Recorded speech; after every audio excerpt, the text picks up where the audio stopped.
Well, it's Margaret Kerry and Tinkerbell at Large. And you know, I was thinking I haven't talked about my book for you lately and bring you up to date. And I could go on forever because, as you probably know, heard me say before, that there are 80 stories in this book.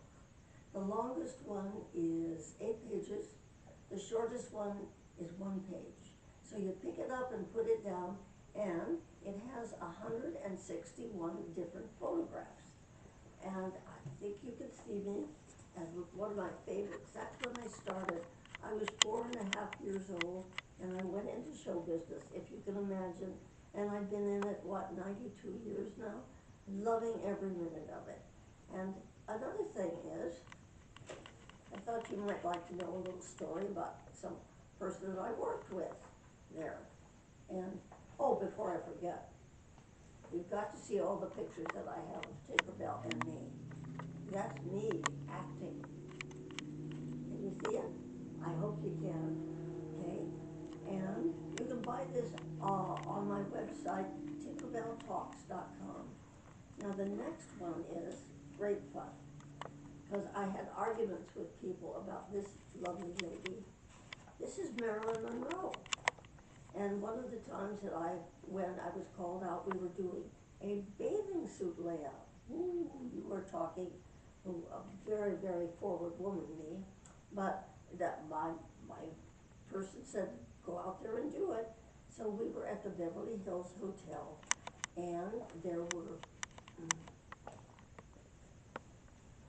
were 9 of us there to do this layout with, but it was a split bathing suit, a top and a bottom. So anyway, it comes a knock at the door at the little villa that we had, not at the hotel itself, the Beverly Wilshire Hotel. Beautiful hotel. And then this little bungalow over here, knock.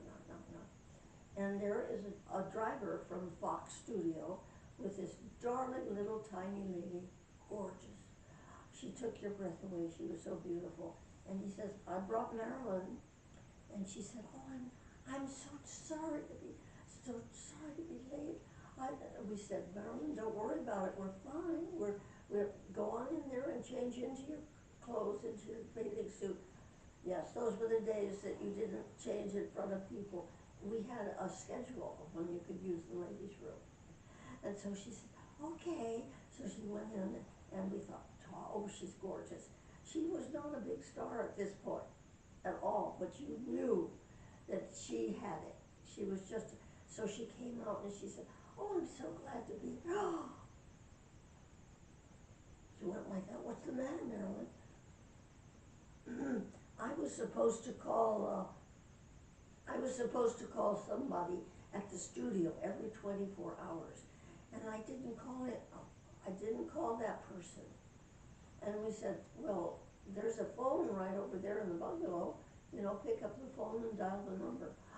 Oh, and she went over, and it was a hotel phone. There was no dial on it. You went right to the switchboard, and she didn't know what to do with it. And the lady who was sort of leading us, very handsome looking woman, she picked it up and she said, I'll get it for you. And she said, I don't know the phone number. Well, we have to get a phone number. She's, and he's in Britain. He's over there. Oh dear, I'm supposed to do this. And we said we didn't want her to be unhappy. We just didn't. We all came around her, and one of the ladies said, you came with a driver, didn't you, from Fox? She said, we'll get the driver. So can you do that?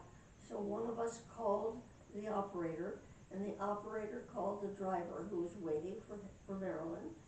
And he comes over, knocks on the door, what's going on, Marilyn?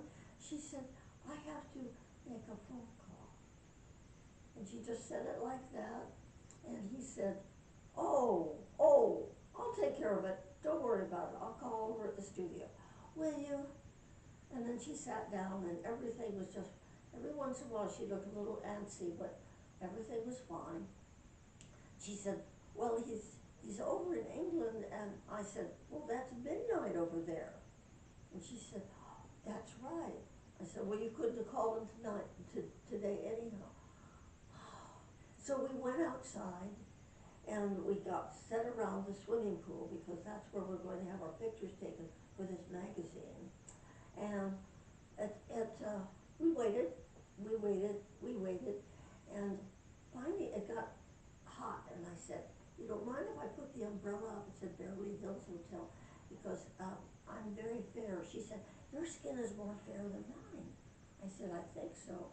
I said, you know, for the first time in years, it seems like I have film in my little brownie camera. Can I take your picture? And she said, yes, only if I could take yours. So I stood up and I posed. She took my picture. And then she came over and she posed and I took her picture. And we smiled and we had a wonderful time, and that was the first time that I met Marilyn Monroe. And we absolutely adored her. Thought you'd like the story. It's in my book, Tinkerbell Talks. See you soon.